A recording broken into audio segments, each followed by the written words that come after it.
Olá, amados de Deus, a paz do Senhor. Eu sou a Larissa e estaremos juntos todos os dias às 6 da manhã, em adoração e intercessão. Hoje eu vou continuar falando sobre adorar e idolatrar e vou falar sobre sermos como as águias. E no final estarei orando por você e pela sua família. Mas antes disso, se inscreva no canal, ative o sininho para que você receba as notificações dos próximos vídeos, ok? Eu vou ler Isaías 40, versículos do 28 ao 31. Será que você não sabe, nunca ouviu falar? O Senhor é o Deus eterno, o Criador de toda a terra. Ele não se cansa nem fica exausto, sua sabedoria é insondável. Ele fortalece ao cansado e dá grande vigor ao que está sem forças. Até os jovens se cansam e ficam exaustos, e os moços tropeçam e caem. Mas aqueles que esperam no Senhor renovam as suas forças, voam bem alto como águias, correm e não ficam exaustos, andam e não se cansam. O texto de Isaías 40, ele começa falando de que Deus ele está anunciando. Você não sabe de que Deus nós estamos falando? E ele está dando característica do Deus que ele está falando. Ele cita Deus, o Deus eterno, Criador de toda a terra. E ele separa primeiro a divindade de Deus, porque Deus com D minúsculo são muitos, mas Deus, Criador de toda a terra, só existe um, apenas um. E isso é interessante porque você precisa saber que você adora a Deus e não idolatra. Você não pode idolatrá-lo, porque idolatrar a Deus é pecado, pois a idolatria ela tem como fundamento a troca. Então a primeira coisa que precisa ficar claro para você é definir, saber de que Deus o texto está falando. O Deus Criador de todas as coisas. Em Atos capítulo 17, versículos 22 a 25 diz assim: Então Paulo levantou-se na reunião do Areópago e disse: Atenienses, vejo que em todos os aspectos vocês são muito religiosos, pois, andando pela cidade, observei cuidadosamente seus objetos de culto e encontrei até um altar com esta inscrição: Ao Deus desconhecido. Ora, o que vocês adoram, apesar de não conhecerem, eu lhes anuncio. O Deus que fez o mundo e tudo que nele há é o Senhor do céu e da terra, e não habita em santuários feitos por mãos humanas. Ele não é servido por mãos de homens, como se necessitasse de algo, porque Ele mesmo dá a todos a vida, o fôlego e as demais coisas. Aqui, Paulo, ele está falando aos atenienses das superstições. Eles eram cheios de superstições. Eles tinham objetos de oração, eles eram extremamente religiosos e até adoravam um Deus desconhecido, que nem eles mesmos sabiam quem era. E Paulo define o Deus que servimos, o Deus Criador de todo o universo, de todo o céu e de toda a terra. Então você precisa saber o Deus que você serve, o Deus que cuida de você. É o Deus Criador do céu, o Deus Criador da terra. Não é um Deus morto. Ele não é servido por homens e não habita em templos feitos pelas mãos dos homens. Mas Ele decidiu, na sua grandeza, se humilhar e habitar dentro de você, através do seu Espírito. O Deus Criador do céu e da terra habita dentro de você. E toda a criação, ela revela um Deus criador, um Deus criativo, um Deus inteligente. Se você observar, por exemplo, a distância do Sol com a Terra, ela é perfeita. para que a temperatura não nos mate. Deus, ele é perfeito, ele é inteligente, e a criação revela o seu Criador. Então o profeta Isaías, ele está definindo primeiro quem é o Deus que ele está falando. E o versículo 28 de Isaías 40, ele fala que a sua sabedoria é insondável no final desse versículo.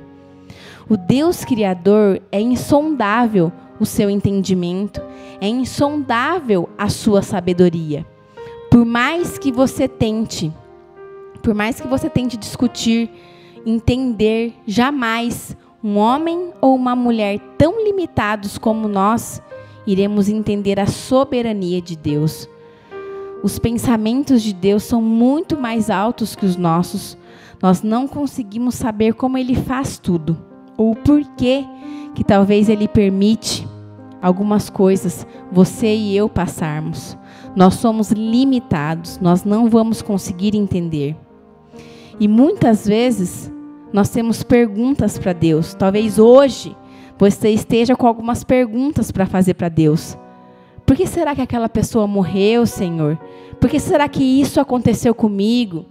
Por que será que eu perdi o meu emprego, Senhor? Só que lá em Eclesiastes 11:5 diz assim: assim como você não conhece o caminho do vento, nem como o corpo é formado no ventre de uma mulher, também não pode compreender as obras de Deus, o Criador de todas as coisas. Nós não entendemos, eu não entendo e você também pode não estar entendendo, mas Ele entende, Ele nos ama e Ele se revelou para nós através de seu Filho, Jesus. Você precisa entender que Deus, Ele não vai tirar aquilo que te cansa, mas Ele vai te dar força, porque Ele dá força ao cansado para prosseguir na estrada da vida.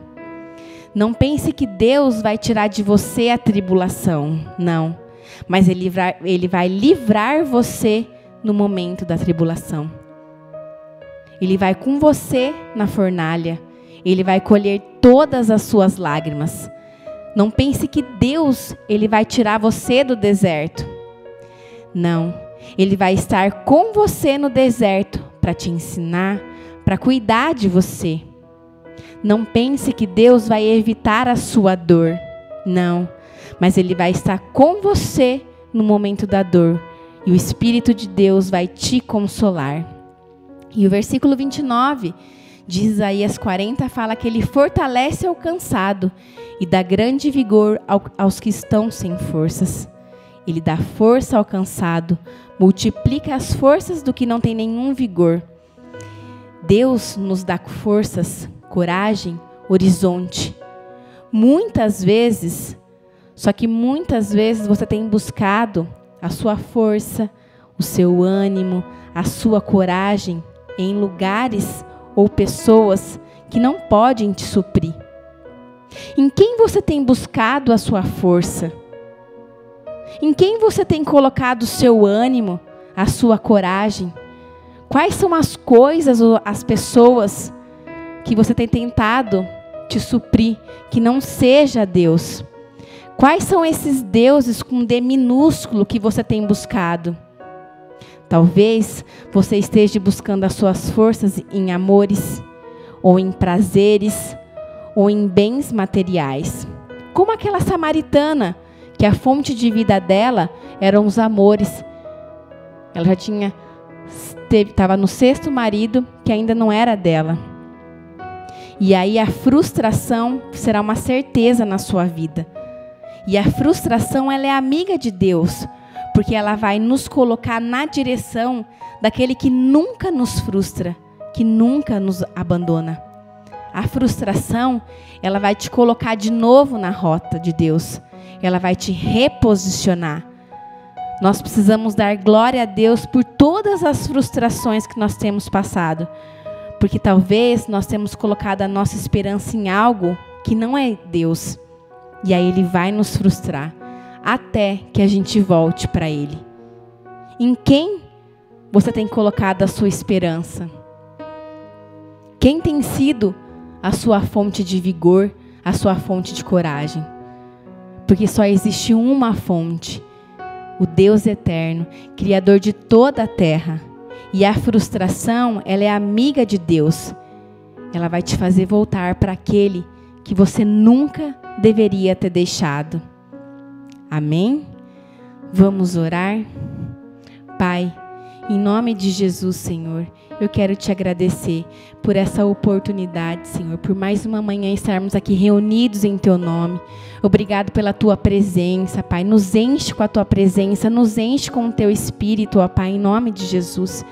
E eu quero declarar sobre a sua vida, se você tem colocado a sua força, o seu vigor em outra coisa ou em outra pessoa, que não seja o Senhor, que Deus te frustre hoje, em nome de Jesus, para que você possa voltar para aquele que você nunca deveria ter deixado. E eu ministro sobre a sua vida a força que vem de Deus, a coragem que vem de Deus, e que o seu vigor e a sua esperança venham do Senhor, em nome de Jesus. Pai, muito obrigado pela Tua presença, por tudo que o Senhor está fazendo em nossas vidas, Senhor. E eu quero orar sobre essas pessoas que têm deixado os seus nomes, pedindo oração, para que orem por elas e pelos seus. Eu declaro cura, saúde sobre a sua vida, em nome de Jesus. Receba a cura que vem do Senhor. Receba a cura que vem do Senhor, em nome de Jesus. Amém e amém. Que Deus abençoe seu dia. Até amanhã, às 6 da manhã, em adoração e intercessão.